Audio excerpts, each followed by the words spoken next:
आप सभी का हमारे इस YouTube चैनल पर स्वागत है। फ्रेंड्स, आज के हम इस वीडियो में जो हमारा फर्स्ट चैप्टर है सामाजिक विज्ञान, यूरोप में राष्ट्रवाद का उदय, बहुत ही आसान तरीके से समझने वाले हैं। फ्रेंड, अगर आप हमारे चैनल पे पहली बार आएँ तो चैनल को ज़रूर सब्सक्राइब कर लेना। अगर वीडियो पसंद आता है तो वीडियो को ज़रूर लाइक कर देना। देखिए फ्रेंड्स, मैंने आपके लिए बहुत ही आसान से आसान शब्दों में लिख के लेके आया हूँ। बस आपको क्या करना है, अगर लास्ट तक वीडियो देख लेते हैं तो आपको बहुत ही मज़ा आने वाला। तो आपको क्या करना है, बस लास्ट तक अगर आप वीडियो देख लेते हैं फ्रेंड्स तो आपको बहुत ही आसान तरीके से चैप्टर समझ में आने वाला है। ठीक है, तो यहाँ पर देखिए सबसे पहले यहाँ पर सबसे अधिक जो शब्द प्रयोग किया जाएगा हम उन शब्दों को देख लेते हैं। यहाँ पर देखिए हमारा राष्ट्र आया, तो देखिए राष्ट्र क्या होता है, राष्ट्र और जो देश होता है फ्रेंड्स एक होता है। राष्ट्र और जो देश होता है एक होता है, लेकिन इसमें फ़र्क क्या होता है, जो हमारा राष्ट्र होता है उसका एक लिखित संविधान होना चाहिए। जो हमारा राष्ट्र होता है उसका एक लिखित संविधान होना चाहिए, उसका एक इतिहास होता है, उसका एक भाषा होता है, उसका एक संस्कृति होता है। कहने का मतलब क्या होता है, अगर राष्ट्र है तो हमारा संविधान की नियम का पालन होना चाहिए। ठीक है फ्रेंड, और इसी का जो अपोजिट होता है, इसी का जो अपोजिट होता है वो हमारा क्या होता है, देश कहलाता है।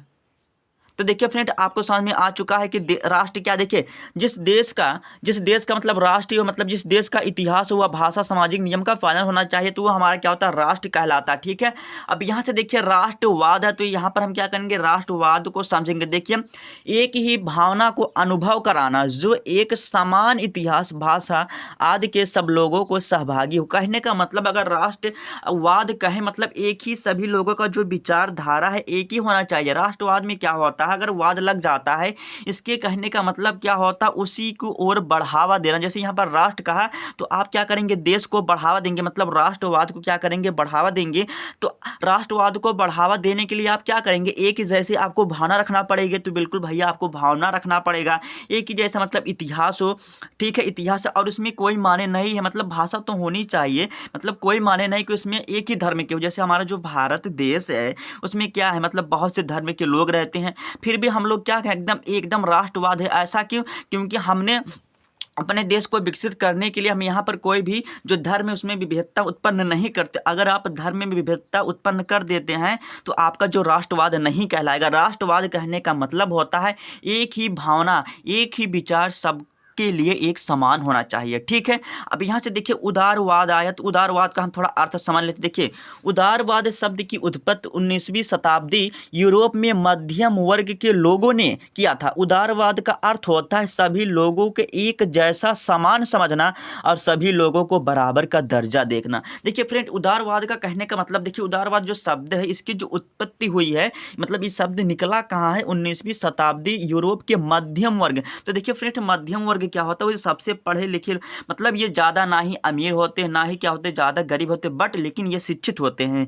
खासियत यही रहता है, क्या होता है, ये शिक्षित होते हैं और शिक्षित होने के साथ साथ क्या करते हैं, दूसरों को एक जैसे समान मतलब समझते हैं और समझाते हैं, और सभी को लोगों को क्या करते हैं, बराबर का दर्जा देते हैं। वही क्या होता है, उदारवाद होता है। ठीक है, अब देखिए फ्रेंड, यहाँ से आपको समझ में आ गया। देखिए हमारा पहला था राष्ट्र, समझ में आ गया, राष्ट्रवाद समझ में आ गया, उदारवाद समझ में आ गया। अब यहाँ से हम देखते हैं जो हमारा मेन पॉइंट स्टार्ट होता है। देखिए यहाँ से हमारा क्या होता है, फ्रांसीसी क्रांति और राष्ट्र का जो विकास है। देखिए फ्रेंड्स, एक बात मैं और बता देना चाहता हूँ, जो हमारा फ्रांस था, जो फ्रांस में जो शासन व्यवस्था थी तीन भागों में बटा था। एक हमारा पादरी वर्ग था, दूसरा हमारा कुलीन वर्ग था, जो हमारा तीसरा था हमारा क्या था, और सबसे निम्न लोग के आते थे, मतलब जो सबसे गरीब के थे। तो देखिए हमारा पादरी जो वर्ग था वह कहता था जो राजा है हम ही भगवान है, मतलब जो राजा कहता था हम ही भगवान है। ठीक है, और हम मतलब जो भी सूर्य, मतलब जो भी चंद्रमा हमारे द्वारा बनाया गया है, अगर आप सब मेरे नियम का पालन नहीं करोगे तो आप लोगों को नर्क मिलेगा। राजा यही कहता था, मतलब जो पादरी वर्ग था मतलब सबसे उच्च पद पर आते थे। और कुलीन मतलब क्या था, ये हमारे मध्यम वर्ग में आते थे। जो हमारे सबसे निम्न थे मतलब सबसे नीचे, जैसे किसान हो गए, फिर मतलब जो भी मजदूर थे, मतलब समझो वही।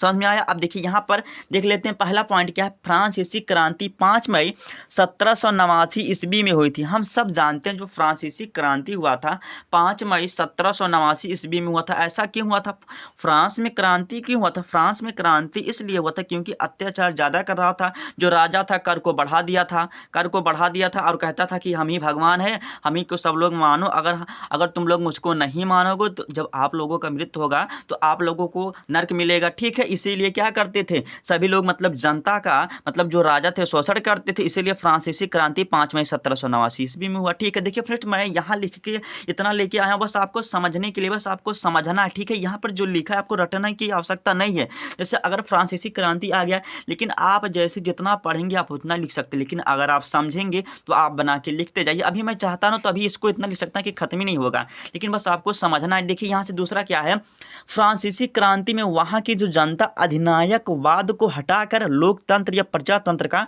शासन व्यवस्था करनी चाहती थी। ऐसा क्यों? देखिए अधिनायकवाद क्या कहता है, अधिनायकवाद कहता है कि हम ही राजा हैं, हम जो कहेंगे आपको वही करना पड़ेगा। अब आप ही बताएं, जैसे हमारे भारत के प्रधानमंत्री हैं नरेंद्र मोदी, अगर नरेंद्र मोदी कहें कि हम क्या करेंगे, केवल ऐसे महंगाई को बढ़ाते जाएंगे, तो आप लोगों को, मतलब जो वहाँ की जनता, जो भारत, जो देश की जनता, उसका विद्रोह करेगी, क्यों नहीं करेगी? विद्रोह इसलिए करेगी क्योंकि आप अधिनायकवाद नहीं है, आप यहाँ पर प्रजातंत्र को, शासन को लागू करना पड़ेगा। सेम प्रक्रिया यहाँ पर हमारा फ्रांस में कह रहा था कि फ्रांस में जो जो हमारा फ्रांस था, फ्रांसीसी क्रांति में वहाँ की जो जनता थी, मतलब जो वहाँ का राजा था, अधिनायकवाद था, मतलब कहता था कि हम अपनी मनमानी करेंगे, हमारी जो इच्छा है हम वही करेंगे, जो हम कर को बढ़ा रहे हैं कर को और बढ़ाते जाएंगे, इसका कोई भी रोक टोक नहीं है, ठीक है। उसके बाद कह रहा है फिर वही, मतलब अधिनायकवाद को हटाकर जो वहां की प्रजा है कहती थी लोकतंत्र। देखिए लोकतंत्र क्या होता है, लोकतंत्र देखिए जो जनता के द्वारा, जो जनता का शासन होता है, मतलब जनता के द्वारा, मतलब जनता के कहने का मतलब जो हमारा प्रजा है, प्रजा के हिसाब से मतलब जो भी शासन व्यवस्था चले वही क्या होता है, लोकतंत्र होता है। देखिए अब लोकतंत्र या प्रजातंत्र का शासन का जो व्यवस्था स्थापना करनी चाहती थी। अब देखिए थर्ड पॉइंट क्या है, फ्रांसीसी लोगों का यह कहना था कि कर को हटाया जाए। तो देखिए जब भाई कर को लगा दिया गया, लेकिन वहां पर एक खासियत और था, जैसे यहाँ पर अगर मतलब जैसे कर लगा दिया गया, अगर वहां पर जैसे कर लगा दिया गया, मतलब जितना भी रुपया उतना ही लिया जाएगा। अगर आपका फसल खराब हो जाता था किसानों का, इससे कोई लेन देन नहीं होगा। फ्रेंड्स मैं बता देना चाहता हूँ, एक बार फ्रांसीसी जो फ्रांस में 19वीं ऐसे कुछ था, मतलब 19वीं शताब्दी में लगभग, मतलब जो किसान थे उन लोगों का पूरा फसल बर्बाद हो जाता, लेकिन यहाँ की जो सरकार थी, पादरी वर्ग थे, उन लोगों को बिल्कुल दया नहीं करती, फिर भी उन लोगों को कर लेती हैं और बहुत से किसान मर जाते हैं। क्यों? क्यों? कर की वजह से। अब भाई उसका कर भी दे रहे हैं, उसका आप कर भी नहीं कम करेंगे तो क्या होगा? फ्रांसीसी लोगों का यह कहना था कि कर को हटाया जाए, ठीक है। अब देखिए चौथा क्या है, फ्रेंच भाषा को राष्ट्रभाषा घोषित किया जाए। देखिए हमारा जो भाषा है उसको, मतलब अच्छी भाषा को महत्व भी देना चाहिए, ठीक है। अब देखिए आंतरिक आयात निर्यात पर शुल्क समाप्त किया जाए। ऐसा क्यों? ऐसा इसलिए, मतलब जैसे हम मान लीजिए आप उत्तर प्रदेश के, अगर आप और राज्य में जाएंगे, बिहार में जाएंगे, तो आपको अगर मतलब कुछ भी वस्तु आप आदान प्रदान मतलब बेचते हैं, खरीदते हैं, तो आप उसको कर देते हैं। फिर आप आगे जाते हैं, मान लीजिए आप पंजाब में जाते हैं गेहूं खरीदने के लिए, फिर वहां जाते हैं आपको फिर कर देना पड़ता है। तो भैया जब आप पूरा ऐसे कर ही देंगे, मतलब आप ऐसे जब पूरा शुल्क ही दे देंगे, टैक्स ही दे देंगे, तो आपका फायदा क्या होगा? इसलिए कहा गया आंतरिक, मतलब अंदर, फ्रांस के अंदर आयात निर्यात पर क्या किया, शुल्क को भैया समाप्त किया जाए। अब देख लेते हैं छठा पॉइंट क्या है, केंद्रीय प्रशासनिक व्यवस्था सभी नागरिक के लिए एक समान होनी चाहिए। कहने का मतलब है केंद्र, मतलब जो सरकार है, कहने का मतलब जो शासन है, सब पे एक तरह, मतलब एक ही नियम लगना चाहिए। बस फ्रेंड्स इस कहने का मतलब यही है। देखिए अब यहाँ से हमारा हो गया भैया फ्रांसीसी क्रांति। अब देख लेते हैं राष्ट्र का क्या है, विकास, ठीक है। तो यहाँ पर देखिए फ्रेंड्स हमारा यहाँ पर ये समाप्त हो जाता, मतलब पूरा समाप्त हो जाता फ्रांसीसी क्रांति और राष्ट्र का विकास। अब यहाँ से हमारा देखिए फ्रांस में क्रांति का कारण देख लेते हैं।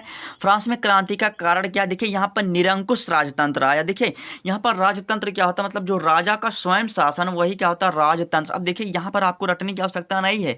देखिए निरंकुश क्या होता है, जिसपे कोई भी रोकथाम नहीं होता। अंकुश मतलब क्या होता है, रोकना, ठीक है। निरंकुश मतलब होता है किसी पर रोकथाम ना होना। मतलब जब राजा, जब भैया अपना खुद का मनमानी करेगा तो प्रजा को बिल्कुल ऐसा पसंद नहीं आएगा, ठीक है। अब देखिए क्या कह रहा था, निरंकुश राजतंत्र एक ऐसे शासन व्यवस्था थी जो राजा अपनी मनमानी करता था और फ्रांस का राजा बोर्बो शासक कहता था, मतलब जो निरंकुश राजतंत्र बस इतना समझो, जो अपना मनमानी करना और इस पर कोई भी रोकथाम ना होना, अधिनायकवाद होना, जो मन में आए वही करना, समझो, ठीक है।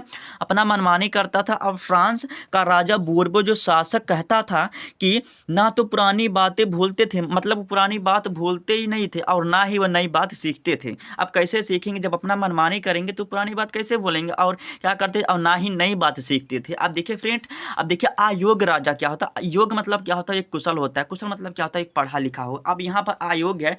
अब मान लीजिए आप अनपढ़ को आप क्या कर दीजिए, प्रधानमंत्री बना दीजिए, तो आप शिक्षित की तरह वह राज्य चला पाएगा? नहीं चला पाएगा। तो अयोग्य थे, मतलब पढ़े लिखे नहीं थे, अशिक्षित थे, महामूर्ख थे। अब देखिए लुई 15वां, महामूर्ख ना कहना, ठीक है। लुई 15वां और लुई 16वां एक अयोग्य शासक माने जाते हैं।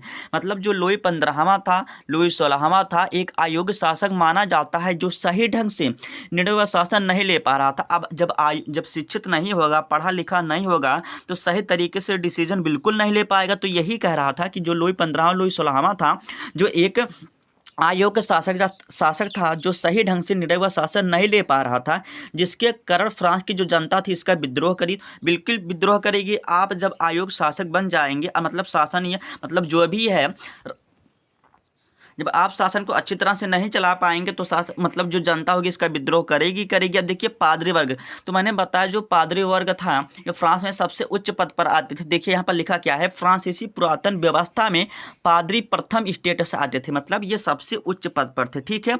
स्टेटस के सदस्य थे जो रोमन के कैथोलिक चर्च के अधिकारी थे, और ये अपना स्वयं नियम कानून बनाते थे। ऐसा क्यों? क्योंकि जब सबसे उच्च पद पे होंगे तो अपना नियम कानून स्वयं बनाते थे, और यही सबसे मतलब यही कहते थे जो सूर्य और चंद्रमा है हमने बनाया, अगर आप इसका मतलब आप हम भगवान है एक हिसाब से, अगर आप मेरा बात नहीं मानोगे तो आप सब लोगों को नर्क मिलेगा, बस यही कहते थे। और जनता को बेवकूफ़ बनाते थे। पादरी वर्ग के लोग कहते थे स्वयं नियम कानून बनाते थे जो जनता के अधीन था, मतलब जनता के क्या था, अधीन था। इसलिए पादरी वर्ग का भी विद्रोह किया गया। बिल्कुल विरोध किया जाएगा। मतलब ऐसा क्यों? जब मध्यम वर्ग लोगों ने आया तो मतलब उसको दार्शनिक कहते हैं। मतलब दार्शनिक क्या होता है? जो सत्य घटना को बताते हैं। तो मतलब जो दार्शनिक लोग ने आया जब बताया कि ये राजा है आप सभी को बेवकूफ़ बना रहा है, जो मतलब सूर्य जो चंद्रमा एक प्रकृति है, जब ये बात पादरी वर्ग को पता चला, जब ये पादरी वर्ग को पता चला तो ये क्या किया, जो मध्यम वर्ग थे उन लोगों को पकड़ पकड़ फांसी दिलाने लगा, ठीक है। जब ये बात प्रजा को पता चली तो इसका विद्रोह किया पादरी वर्ग का। अब देख लेते हैं क्या हमारा मध्यम वर्ग। तो देखिए मैंने मध्यम वर्ग के बारे में बता दिया, लेकिन फिर देख लेते हैं क्या होता है। देखिए मध्यम वर्ग के लोगों की दार्शनिक या फिलोसफर कहते हैं। मतलब जो मध्यम वर्ग के लोगों को क्या कहते हैं? दार्शनिक या फिलोसफर कहते हैं, ठीक है।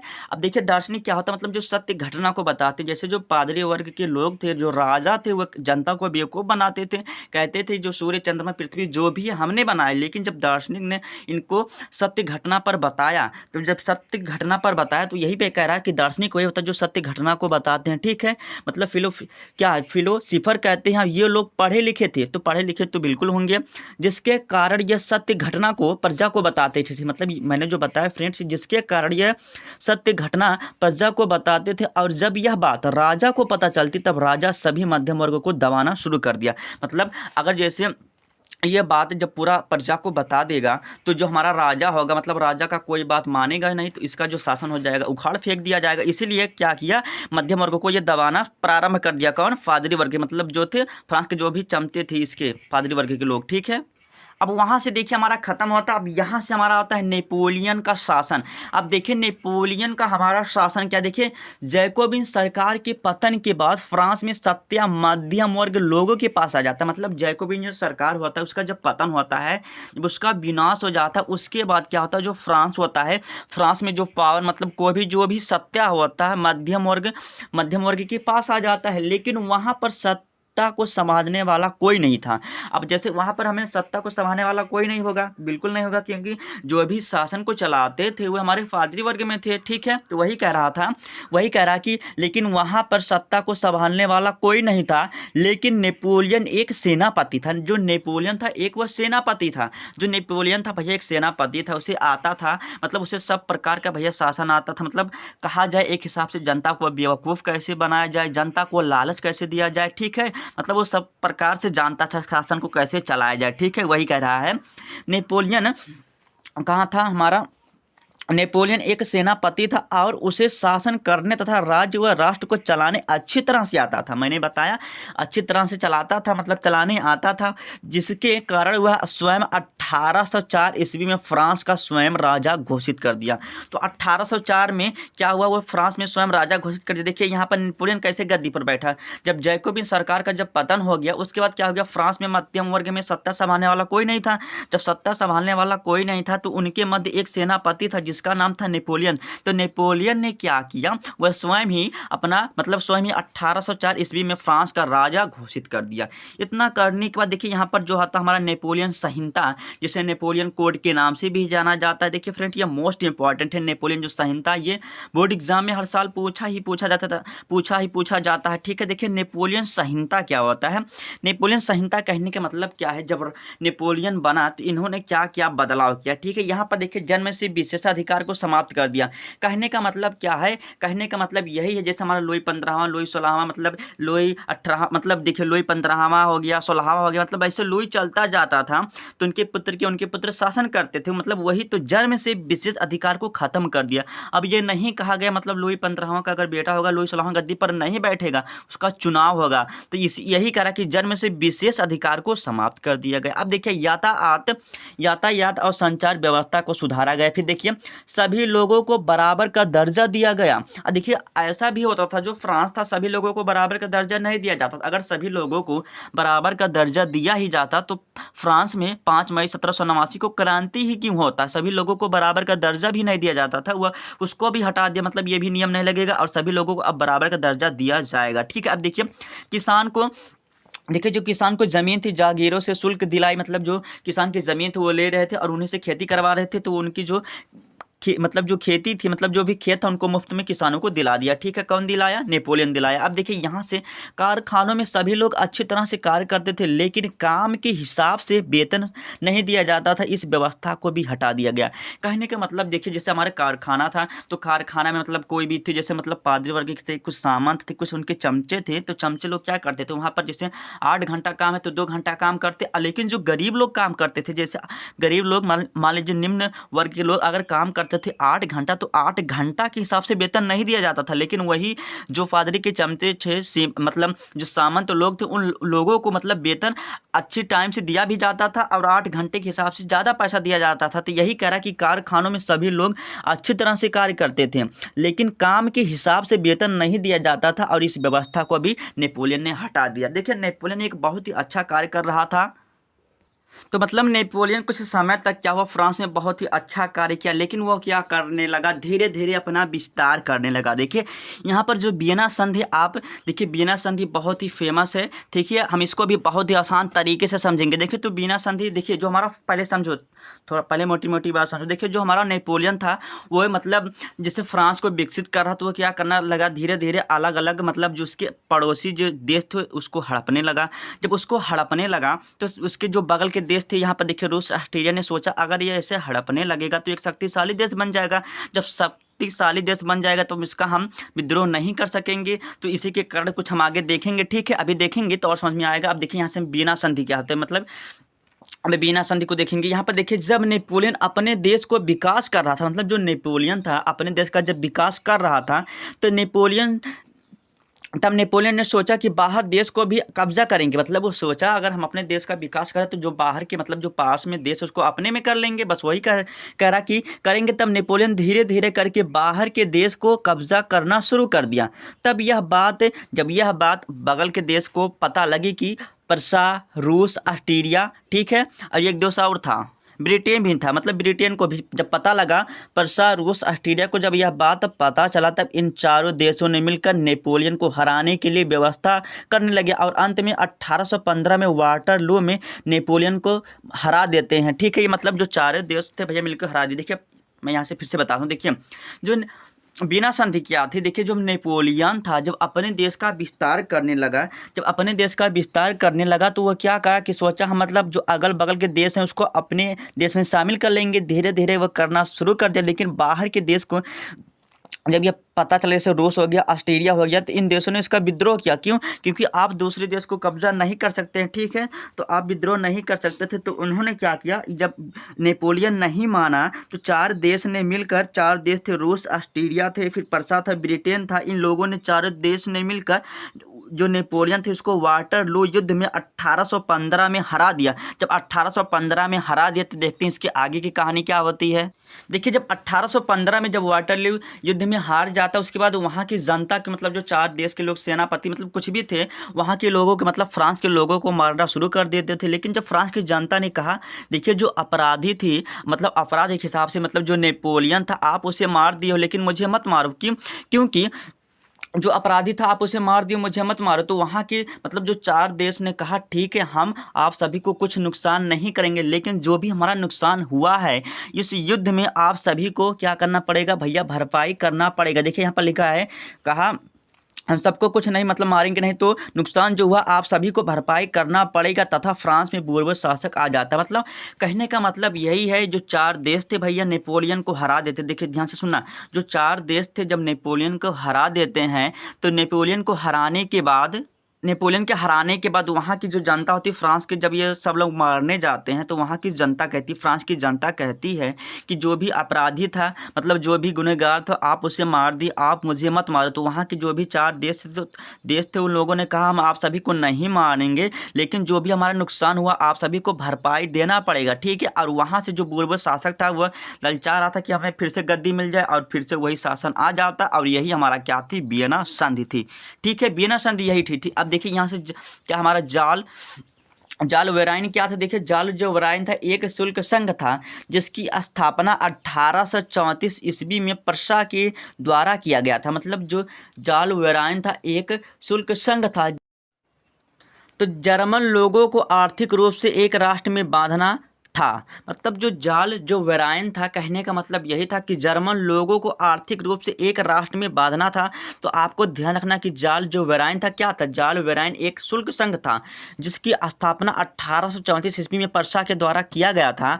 इसका कहने का या कुछ भी समझने का तात्पर्य यही था कि जर्मन लोगों को आर्थिक रूप से एक राष्ट्र में बांधना था। अब यहाँ से देखिए जो जर्मनी का एकीकरण है यह मोस्ट इंपॉर्टेंट टॉपिक है जो कि 6 नंबर में अक्सर पूछ लिया जाता है। देखिए सबसे पहले हम एकीकरण की बात करें। देखिए एकीकरण की बात हम करें देखिए अगर आपके पास इस समय क्या होगा इस समय आपके पास क्या होगा फ़ोन होगा कॉपी होगा नोट्स होगा बैग कहीं और होगा कहीं मतलब अगर आप जो भी वीडियो देख रहे होंगे कहीं आप और दूर बैठे होंगे। कहने का मतलब क्या होगा आपका जो भी कपड़ा होगा और कहीं दूर होगा। मतलब कहने का मतलब जैसे हमारा ये पेन है कहीं ये पेन है मतलब सभी जैसे यहाँ पर ये हमारे इतने पास क्या है वस्तुएं हैं मतलब ये दूर दूर हैं। मतलब इन्हीं सभी को एकत्रित कर देना मतलब जितनी भी सारी वस्तुएं इन सभी को एकत्रित कर देना यही क्या होता है एकीकरण होता है। कहने का मतलब देखिए जैसे मतलब किसी के मान लीजिए आपके 5 या 6 भाई हैं ठीक है वो दूर दूर रहते हैं मतलब कमाने गए हैं। जब वो इकट्ठा हो जाते हैं तो इकट्ठा हो जाते हैं क्या होता है मतलब सबका एकीकरण हो गया मतलब वो इकट्ठा हो गया एकीकरण मतलब एक हो गए हैं मतलब मिलकर एक हो गए इतना समझो बस। ये हो गया जर्मनी का एकीकरण ठीक है। जर्मनी का एकीकरण देखिए हम समझते हैं फर्स्ट पॉइंट क्या है जर्मनी में अनेक राज्य थे जिन पर ऑस्ट्रिया का प्रभाव था। देखिए तो सबसे पहला पॉइंट है आपको यही ध्यान रखना कि जर्मनी में अनेक राज्य थे जिन पर ऑस्ट्रिया का प्रभाव था। कहने का मतलब क्या ऑस्ट्रेलिया इनको एक हिसाब से गुलाम बना रखा था मतलब अपना शासन चलाए रखा था भैया इतना समझो ठीक है। तो समझ में आया जर्मनी में अनेक राज्य थे जिन पर ऑस्ट्रिया का प्रभाव था। देखिए सेकंड पॉइंट क्या है जर्मनी फ्रांस की क्रांति से प्रभावित हुई। मतलब जर्मनी के लोगों ने सोचा कि फ्रांस में क्रांति क्यों हुआ। तो क्रांति जब वहाँ पर हुआ फ्रांस में तो जर्मनी के लोगों ने यहाँ से मतलब जब फ्रांस की क्रांति को देखा तो यहाँ की क्रांति को कुछ क्या हुआ प्रभावित हुआ। मतलब फ्रांस की क्रांति को देखकर जर्मनी के लोग ने कुछ क्या हुआ प्रोत्साहित हुआ या प्रभावित हुआ इतना समझो। अब देखिए थर्ड पॉइंट क्या है 1815 वियना संधि के पश्चात जर्मनी को 38 राज्यों में विभक्त कर दिया गया। वो देखो 1815 में वियना संधि के पश्चात जर्मनी को 38 राज्यों में विभक्त क्यों कर दिया मैं आपको बताऊं। देखिए 38 राज्यों में विभक्त इसलिए कर दिया गया क्योंकि यहाँ का मतलब जो ऑस्ट्रेलिया इसका अपना प्रभुत्व बनाए रखा था जर्मनी पर। अगर सोचा अगर जैसे फ्रांस में क्रांति कर रहा है मतलब फ्रांस में क्रांति हो रहा अगर इसका हम विभक्त नहीं करेंगे अलग अलग राज्यों में खंड नहीं करेंगे तो ये भी विद्रोह कर देगा। अगर विद्रोह कर देगा तो बवाल हो जाएगा एकदम। इसी के कारण क्या हुआ 1815 वियना संधि के पश्चात जर्मनी को 38 राज्यों में विभक्त कर दिया गया। अब देखिए फोर्थ पॉइंट क्या है 1830 ईस्वी में जर्मन के लोगों ने विद्रोह भी कर दिया। तो 1830 ईस्वी में जर्मन के लोगों ने विद्रोह क्यों कर दिया क्योंकि मैंने बताया जर्मनी फ्रांस की क्रांति से प्रभावित हुआ। बिल्कुल जब प्रभावित हुआ तो वहाँ पर सोचा कि यहाँ पर आखिर युद्ध हुआ क्यों। तो वहाँ पर जब युद्ध हुआ फ्रांस में तो वहाँ से बहुत अधिक प्रभावित हुआ कौन प्रभावित हुआ? जर्मनी हुआ। तो प्रभावित होने के बाद क्या हुआ? 1830 ईस्वी में जर्मन के लोगों ने विद्रोह कर दिया। उसके तत्पश्चात देखिए फिर पांचवा क्या पॉइंट, 1848 ईस्वी में वो क्रांति जर्मनी से असफल हो गई। मतलब एक बार जब क्रांति, मतलब यहाँ पर 1830 ईस्वी में विद्रोह कर दिया, फिर 1848 में जब क्रांति की, जर्मनी में क्रांति की, लेकिन क्या हो गई? हमारी असफल होगी। अब देखिए छठवां पॉइंट क्या है? फिर आता है बिस्मार्क। तो आपको ध्यान रखना, देखिए आपसे संबंध पूछ सकता है, मतलब ऐसे पूछेगा बिस्मार्क का संबंध किससे है, तो आपको ध्यान रखना किससे है? जर्मनी से। देखिए यहाँ पर देखिए फ्रेंड, एक काम और आप क्या करते हैं, विकल्प को रटते हैं। तो आपको विकल्प की रटने की आवश्यकता क्या भैया? आप कॉन्सेप्ट पढ़ो ना, मैं जितना आपको बता दिया हूँ ना, अगर आप इन सभी बातों को अच्छी तरह से वीडियो को बार बार देख लेते हैं तो आपका यहाँ से आपका एक भी विकल्प भागेगा नहीं, बिल्कुल फंस जाएगा। अब देखिए यहाँ से आपको समझ में आया कि बिस्मार्क है कहाँ का रहने वाला था? जर्मनी का रहने वाला था। तो देखिए जो बिस्मार्क 1862 ईस्वी में फरसा का चांसलर बना, जब प्रसा का चांसलर बना, फिर देखिए रक्त और लौह अर्थात बलिदान देकर विजय मिला। तो बिस्मार्क बहुत ही चालाक था। बिस्मार्क क्या है? बहुत ही चालाक था। वह कहता था जो जर्मनी की जनता है, मतलब ये उदारवादी, इसको ऐसे मतलब आज़ाद नहीं कर सकते, इसको मतलब आज़ाद कराने के लिए इसको प्रोत्साहित करना पड़ेगा। तो इसीलिए क्या क्या, रक्त और लौह अर्थात बलिदान देकर विजय मिला। फिर और जर्मनी का एकीकरण 18 फरवरी 1871 ईस्वी में पूरा हो जाता है। देखिए फ्रेंड, आपको रटने की आवश्यकता नहीं है भाई, आप अपने शब्दों में लिख सकते हैं, बस आपको समझने के लिए इतना मैंने लिखा हूँ। अभी 3 पॉइंट समझा देता तो बस आप 3, मतलब अगर मैं समझाता तो आपको 2 ध्यान रखता। अब कितना समझाया? 7 समझाया हूँ ना, आपको 5 पॉइंट समझ में आ चुका है। ठीक है, आपको अच्छी तरह से लिख देना। अब देखिए हमारा इटली का एकीकरण आता है। देखिए इटली का जो एकीकरण, इसको भी देख लेते हैं।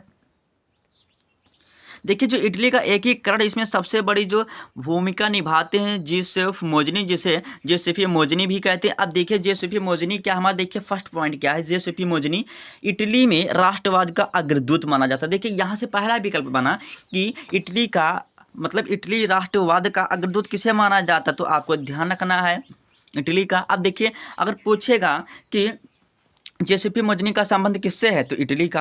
अब देखिए यहाँ से सेकंड पॉइंट क्या, इसका जन्म 1807 ईस्वी जेनेवा में हुआ था। कब हुआ था इसका जो जन्म हुआ था? किसका? जेसीपी मजनी का जन्म कहाँ हुआ था?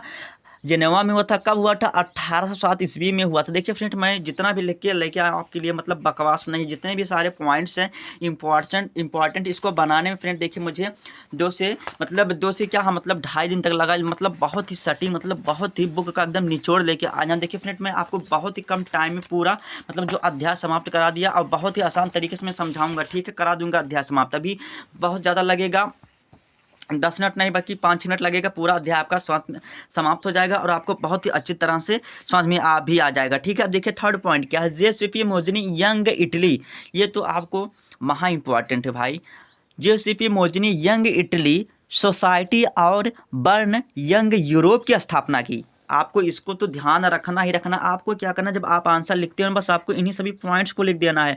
अब जर्मनी का एकीकरण क्या है, तो आपको इन्हीं सभी को लिखना है। तो लिखना है जेसीपी मोजनी यंग इटली सोसाइटी और यंग यूरोप की स्थापना है। देखिए फ्रेंड, मैं आपको जो था जेसीपी मोजनी के बारे में और बताता हूँ। देखिए यह कहता था, मतलब जो राष्ट्र का जो शक्ति होता है युवा लोगों को माना जाता है, युवा लोगों को। अब देखिए जो हमारे आर्मी होता है, आर्मी में जो भर्ती किया जाता है युवा लोगों को, ऐसा क्यों? क्योंकि नया खून रहता है। ठीक है, अब देखिए हमारा फोर्थ पॉइंट क्या है? दार्शनिक और राजनेता भी था। मतलब दार्शनिक भी था और राजनेता भी था। देखियो अब देखिए पांचवा क्या है? मोजनी मैटरनिक के बारे में कहा करता था। मतलब मोजनी मैटरनिक के बारे में कहा करता था यह हमारे सामाजिक व्यवस्था का सबसे बड़ा दुश्मन है। कौन कहता था? मोजनी कहता था। अब यहाँ से देखिए काउंट कैमिलो द काबुर, देखिए काउंट कैमिलो द काबुर का बहुत ही बड़ा रोल है इटली के एकीकरण में। ठीक है, अब देखिए काबुर एक महान देशभक्त विचारक पत्रकार था, मतलब एक महान देशभक्त था। ठीक है, सेकंड पॉइंट देखिए विक्टर एमेनुअल ने काबुल को 1852 ईस्वी में सार्डिनिया है पीडमांट का प्रथम प्रधानमंत्री बना देता। प्रथम नहीं, केवल प्रधानमंत्री बना देता, इतना ध्यान रखो। प्रथम लिखा है ना, ये निकल जाता है। देखिए थर्ड क्या है? ऑस्ट्रिया इटली के एकीकरण में सबसे बड़ा बाधक था। देखिए जो ऑस्ट्रिया था वो इटली के एकीकरण में बाधक था, और जर्मनी के भी एकीकरण में बाधक कौन था? ऑस्ट्रिया। तो आपको यहाँ से भी 1 मार्क तैयार हो जाएगा। देखिए फ्रेंड, मैं जितना भी आपको बता रहा हूँ यहाँ से आपका कॉन्सेप्ट क्लियर होता जा रहा, लेकिन यहाँ से आपको विकल्प वस्तु भी तैयार होता जाएगा। देखिए यहाँ पर जो कैमलो द काबूर था भैया बहुत ही चालाक था। चालाक कहने का मतलब क्या था, जो कैमलो द काबूर था ये अंतर्राष्ट्रीय समस्या बना दिया। जब अंतर्राष्ट्रीय समस्या बना दिया यूरोप में तो सभी लोगों ने इस पर ध्यान दिया। जब अंतर्राष्ट्रीय समस्या बन जाएंगे तो सभी लोगों ने जैसे जब अंतर्राष्ट्रीय समस्या बना दिया तो सभी देशों ने इन पर ध्यान देने लगा। जब सभी देशों ने इन पर जब ध्यान देने लगा तो ये अपने आप ढीले पड़ जाएंगे। तो बहुत ही चालाक था काबूर, ठीक है, एक हिसाब से कहा जाए। अब देखिए 1861 ईस्वी को काबूर की मृत्यु के तत्पश्चात इटली का एकीकरण पूरा हो जाता है, ठीक है। तो फ्रेंड्स मैं उम्मीद करता हूँ कि वीडियो आपको जरूर पसंद आया होगा। पसंद आया तो लाइक कर देना, अगर चैनल पे नए तो चैनल को जरूर सब्सक्राइब कर देना। फ्रेंड्स अगर आपको नोट्स की आवश्यकता होगी तो आप कमेंट करना, मैं इसका नोट्स आपको अवश्य दे दूंगा।